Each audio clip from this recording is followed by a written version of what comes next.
네, 안녕하십니까. 오늘 램비팅 발표를 하게 된 석사과정 오혜성입니다. 앞서 말씀드린 LLM과 토카비의, 네, 그래서 앞서 말씀드린 토카비 연결, LLM과 토카비 연결 모듈의 모습입니다. 그래서, 챗GPT 4o 모델을 가지고 토카비랑 연결을 시켰고, 사람의 프롬프트를 로봇의 움직임으로 변환을 시켜주는 그런 모듈을 제작을 했습니다. 그래서 보시면 로스 코드와 토카비의 구조를 이니셜 프롬프트로 입력을 해줘서 이 친구에게 구조를 알려줬고, 그다음에 프롬프트로 동작을 넣은 다음에 만약에 이 친구가 동작을 이상하게 만든다면 또 다른 프롬프트로 이렇게 수정을 할 수 있는 그런 모듈을 제작을 했습니다. 제 개인 연구 주제입니다. 그래서 Multi Vehicle Adaptation for End-to-End Autonomous Driving에 대해서 연구를 하려고 하고 있고, 국문으로 말씀을 드리면 엔투엔드 자율주행을 위한 다양한 차량에서의 적용이라고 말씀드릴 수 있겠습니다. 이 연구를 하게 된 동기는 최근 자율주행에서 가장 큰 패러다임인 이제 엔투엔드 AI 모델이 한번 학습이 되고 나면은 학습에서 사용되지 않은 차량 모델에 옮겨지게 되면 그것을 적응하는 것이 굉장히 어렵다라고 말씀을 드릴 수가 있겠습니다. 그래서 자세하게 시작하기 전에 이 칼라상의 벤치마크에 대해서 말씀을 좀 드리고 싶은데요. 어, 이 자율주행 시뮬레이션에서 가장 많이 사용되고 있는 칼라에서는 벤치마크로 리더보드라는 매트릭을 제공을 합니다. 그래서 첫 번째로 보시면 라우트 컴플리션이라는 애가 있는데 얘는 충돌이나 끼임 등의 모종의 사고로 인해서 하나의 에피소드가 강제로 종료가 됐을 때 그 총 루트의 길이에서 가야 했을 총 루트의 길이에서 완료된 루트까지의 길이의 비율입니다. 만약에 50% 지점에서 사고 때문에 한 에피소드가 종료가 됐으면 50점인 거고, 그리고 모든 루트를 통과했다면 100점인 식입니다. 그리고 인프랙션 페널티 같은 경우에는 충돌이나 다른 차량과의 충돌 혹은 그 보행자와의 충돌 혹은 도로 외의 곳에서 주행을 하거나 아니면 빨간불이나 멈춤 사인을 이제 무시를 하고 지나갔을 때 그런 공도상의 어떤 규칙 위반을 했을 때마다 페널티가 주어지는 거고요. 그래서 규칙 위반 건마다 1보다 작은 숫자가 계속해서 곱해지면서 나중에 에피소드가 끝나면 0에서 1 사이의 값을 가집니다. 그리고 만약에 규칙 위반이 전혀 없었다면은 1이라는 값을 받습니다. 그리고 이제 드라이빙 스코어 요 주행 점수가 가장 중요한데요. 간단하게 라우트 컴플리션과 인프랙션 페널티를 곱한 값으로 나타냅니다. 그래서 0점부터 100점 사이의 점수로 나타내는데 이 점수로 자율주행 리더보드 소타를 결정을 하고요. 그리고 그래서 이 발표에서도 드라이빙 스코어를 위주로 많이 설명을 드릴 것 같습니다. 그리고 최신 E2E 주행 모듈에서 가장 큰 두 가지 패러다임이 있습니다. 첫 번째는 웨이포인트 베이스드 모델이고요. 이 친구는 웨이포인트 좌표와 타겟 스피드가 출력으로 나오고 로우 레벨에서 이제 컨트롤러가 따로 달려 있어서 차량을 제어하는 그런 구조로 되어 있습니다. 두 번째는 컨트롤 베이스드 모델입니다. 이 모델은 스로틀 그리고 스티어링 브레이크를 직접적으로 출력을 쏴주는 그런 모델이고 요 세 가지 이제 컨트롤 인풋을 직접 차량에게 쏴주어서 직접 제어를 하는 방식입니다. 그래서 이런 엑스퍼트 액션들을 다 모아가지고 그러니까 주행 데이터를 모아서 이미테이션 러닝을 하는 것이 최근 자율주행에서 E2E 모델의 한 큰 흐름입니다. 그런데 이런 최신 E2E 주행 모델의 문제점이라고 한다면 아까 전에 말씀드렸다시피 미리 학습된 AI 모델을 단순하게 다른 차량에 학습에 쓰이지 않은 차량에 포팅을 시킨다면 굉장히 그 성능이 떨어지는 문제가 있습니다. 어, 저는 이렇게 단순하게 포팅하는 것을 나이브 트랜스퍼라고 계속 지칭을 하겠습니다. 그래서 이 나이브 트랜스퍼에 대해서 이 연구 논문에서 이제 보고를 했는데요. 이 연구는 나이브 트랜스퍼가 엔드-투-엔드 이미테이션 러닝 모델에서 얼마나 큰 성능 하락을 보이는지를 보여주고 있습니다.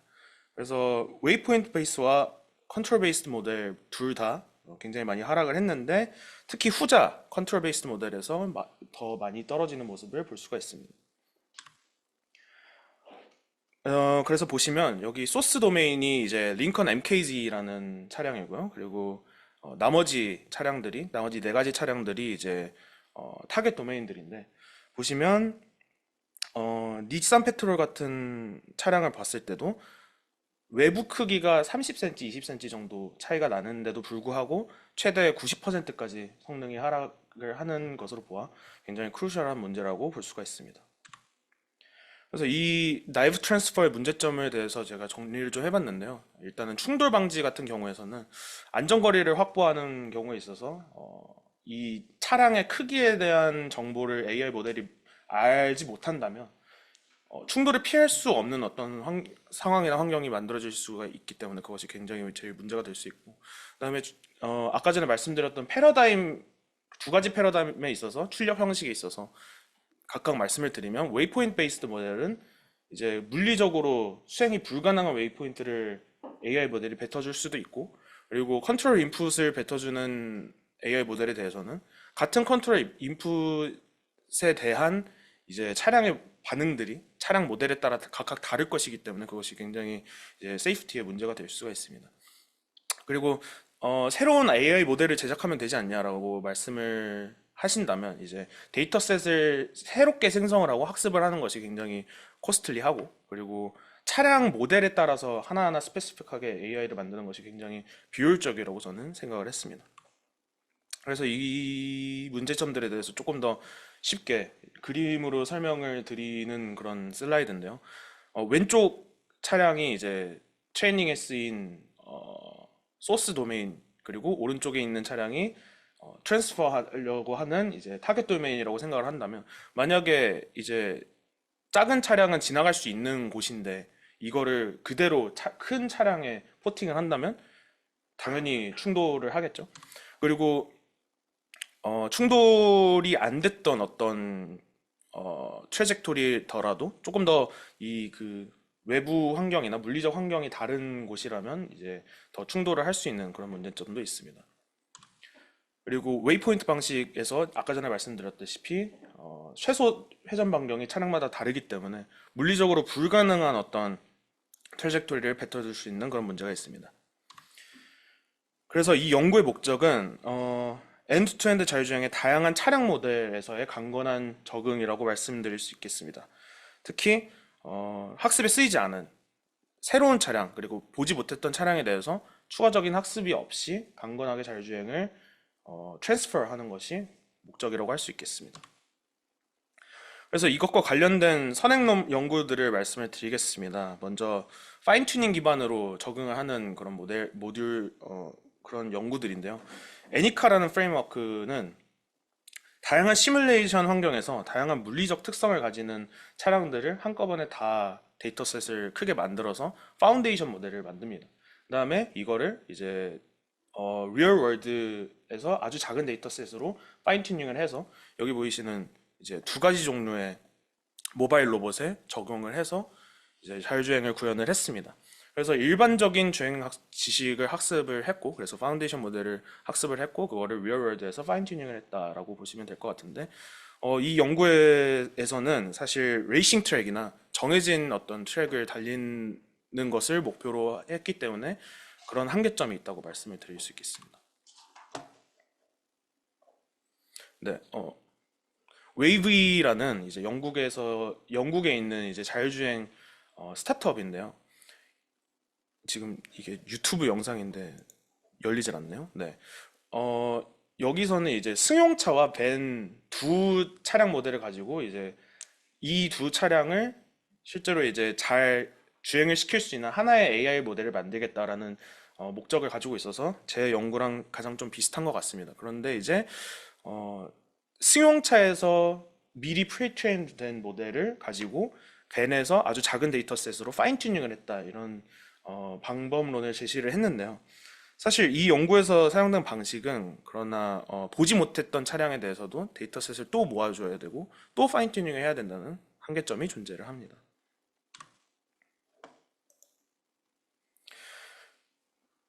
이제 물리 정보를 뉴럴넷에 제공을 하는 방식에 대해서 설명을 드릴 건데요. One Model to Drift ML이라는 연구가 최근 CORL에서 발표가 됐었는데 아주 극단적인 상황, 이 핸들을 정확하게 딱 사용할 수가 없는 그런 극단적인 상황에서 드리프트를 하게 하는 그런 AI 모델을 지금 제안을 하고 있습니다. 여기 이제 그림에서 보시다시피 컨디셔널 디퓨전 모델로 폴리시를 생성을 한 다음에 그 로우 레벨에 있는 피직스 인포먼드 뉴럴 네트워크를 사용을 해서 그런 물리 환경에 적응을 시키는 것에 목적을 두고 있습니다. 그래서 두 가지 이제 차량 모델에 대해서 잘 강건하게 적응을 했다. 그리고 다양한 환경, 물리 환경, 뭐 특히 날씨, 타이어 종류 혹은 드리프트 경로라든지 아니면 노면 상태에 강건하게 적응할 수 있다라고 설명을 하고 있습니다. 그런데 이제 차량 모델에 포팅을 하는 것이 아니라 이제 물리적인 환경에 적응을 하는 것이 이제 목적이기 때문에 그것이 조금 리미테이션이라고 볼 수 있겠습니다. 그리고 로보틱스에서는 어떻게 하고 있나라고 조금 이제 리서치를 해봤는데요. 로보틱스에서도 이제 물리적 정보를 뭐 이 조인트의 크기라든지 조인트의 개수라든지 이런 물리적 특성을 학습을 시켜서 파운데이션 모델을 만드는 것이 어떤 하나의 큰 흐름이고, 그리고 out of distribution에서도, 그러니까 학습에 쓰이지 않은 그런 디스트리뷰션에서도 강건하게 폴리시를 뱉어줄 수 있는 그런 AI 모델을 지향을 하고 있습니다. 그래서 지금까지 정리한 자율주행에서의 적응 관련, 어댑테이션 관련 연구들을 좀 정리를 해봤습니다. 이 제가 하고 싶은 연구에서는 이제 차량의 물리학적인 특성을 학습을 시켜서 다양한 차량에서의 공도주행에서 강건한 하나의 AI 모델을 제작을 하고 싶습니다. 그래서 물리적 특성을 학습을 시킨다면은 더 적은 데이터셋으로도 보지 못했던 차량에 대해서 강건하게 적응할 수 있을 것입니다.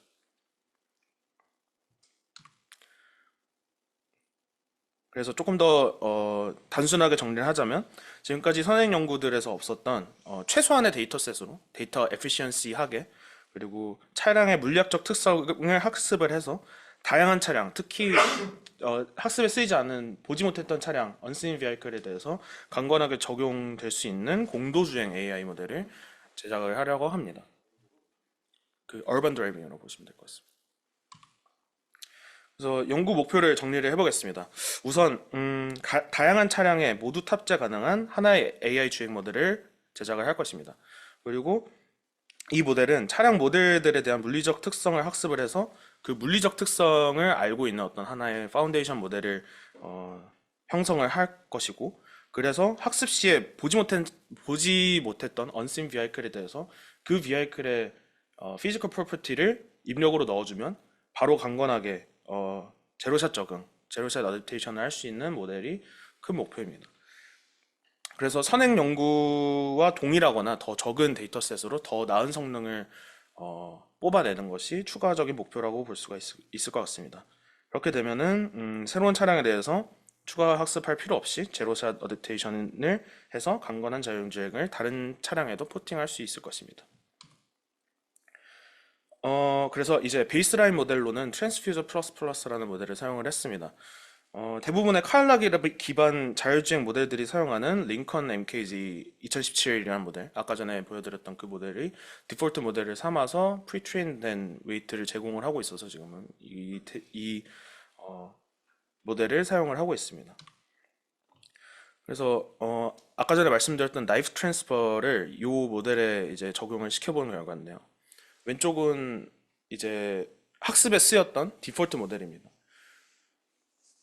그래서 우회전도 잘 하고, 그리고 갑자기 보행자가 나타나는 상황에서 잘 멈췄다가 가는 모습을 볼 수가 있습니다. 근데 이 프리트레인드 된 모델을 나이브하게 이제 한 트럭에 포팅을 시켜봤는데요. 뒤에 트럭을 보시면 됩니다. 벌써 이제 충돌을 하고 시작하고요. 그리고 보시면 도로가 아닌 곳을 막 가려고 하고, 그리고 충돌도 많이 하는 그런 모습을 볼 수가 있어서 드라이빙 스코어를 보셔도 80점에서 0.28점으로 굉장히 성능이 저하되는 모습을 볼 수가 있습니다. 그래서 칼라 시뮬레이터 상에 존재하는 모든 차량에 대해서 이제 실험을 해봤는데요. 특히나 이제 디폴트 비하이클과 물리적 특성이 굉장히 많이 더 차이가 나는 모델들에 대해서 성능 하락이 더욱더 많이 이제 하락이 되는 것을 볼 수가 있습니다. 특히 이륜차라든지 바퀴 개수가 아예 다르다든지 아주 작은 차 혹은 아주 큰 차에 대해서 이렇게 실제로 성능이 많이 감소한 것을 볼 수가 있습니다. 그래서 결국에는 이 연구의 목적은 요 다른 비하이클들에 대해서 그리고 여기 이곳에 없는 다른 언신 비하이클들에 대해서 더 강건하게 적응할 수 있는 것이 목적이라고 말씀드릴 수 있겠습니다.